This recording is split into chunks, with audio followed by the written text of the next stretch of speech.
শুয়ে থাকবি, বসে থাকবি, মোবাইল চালাবি, আবার ঘুমিয়ে যাবি। আর যখন পড়ার সময় আসবে তখন কান্না করবি যে আমাকে দিয়ে হবে না, আমার পড়ায় মন বসে না। তারপর আবার ঘুমিয়ে যাবি, তারপর আবার জেগে উঠবি, আবার খাবি, আবার ফোন চালাবি। আরে তোর চেয়ে বেটার তো একটি পশুর জীবন। কমসে কম সে এটা তো বোঝে যে তার জন্য কোনটা বেটার। সময় কম, ধীরে ধীরে সময়গুলো চলে যাচ্ছে। আজ তো বাবা মায়ের হোটেলে বসে খাচ্ছিস, কিন্তু কাল তোকে কে খাওয়াবে? কাল যখন তোর ফ্রেন্ড সার্কেল তোর থেকে আগে চলে যাবে, যখন তাদের স্বপ্ন পূরণ করতে থাকবে, তখন তুই রাস্তায় রাস্তায় ঘুরে বেড়াবি আর কান্না করতে থাকবি।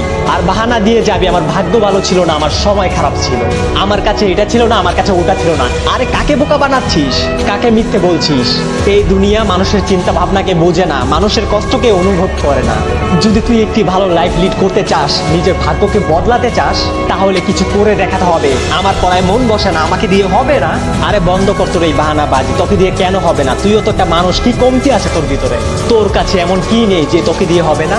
যে ক্লাসে টপ করে সেও তো একটা মানুষ, তারও তো দুইটাই চোখ, তারও তো একটাই মাথা, কিন্তু তোর আর তার মধ্যে পার্থক্য অনেক। তোর পড়াশোনায় মন বসে না কারণ তুই কাম চালানোর জন্য পড়াশোনা করিস। তোর কাছে পড়াশোনা একটি সাকসেস, কিন্তু এটি সাকসেস নয়। এটি জীবনের সাকসেস হওয়ার একটি রাস্তা। যার পড়াশোনায় মন বসে তার একটি স্বপ্ন থাকে, তার একটি গন্তব্য থাকে, তার মধ্যে কিছু অ্যাচিভ করার তীব্র ইচ্ছা থাকে। আর সে ভালো করেই জানে যে পড়াশোনা করার রাস্তা তাকে তার গন্তব্যে নিয়ে যেতে পারে। তার জন্য তার পড়াশোনায় মন বসে আর সে ক্লাসে টপও করে। পড়াশোনাকে নিজের সাফল্য নয়, নিজের সাফল্যের রাস্তা বানাও, তখন পড়াশোনায় মন বসবে। তখন কেউ কেউ বাহানা বানায়, আমি তো ফোন এডিকশনে এডিক্টেড হয়ে পড়েছি, আমার পড়াশোনায় মন বসে না। আরে ফালতু বাহানা বন্ধ কর। মোবাইল তো সেও চালায় যে ক্লাসে টপ করে, মোবাইল তো সেও চালায় যে সাকসেস থেকে সাকসেসফুল হয়েছে।